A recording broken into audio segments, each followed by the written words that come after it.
облысы, Ақсу ауданы, Матай ауылы. Матай орта мектебі коммуналдық мемлекеттік мекемесінің 6-шы Б сынып оқушысы Бердалы Айзере. Мағжан атаға арналып. Мағжан ата солтүстіктің тумасы, қазақтың шоқ жұлдыздай тұлғасы. Өлеңдері рухымызды оятып, туған жерден басталды ғой жыр басы. Еліміздің ертең үшін күрескен, өлең жазып, жыр шығарып, тер төккен, қазақтың қайраткері Мағжан ата халқының жүрегіне жігер берген.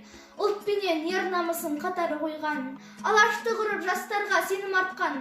Болашақтың қамы деп бір кездерде ұлт жауы деген атпен жазаланған.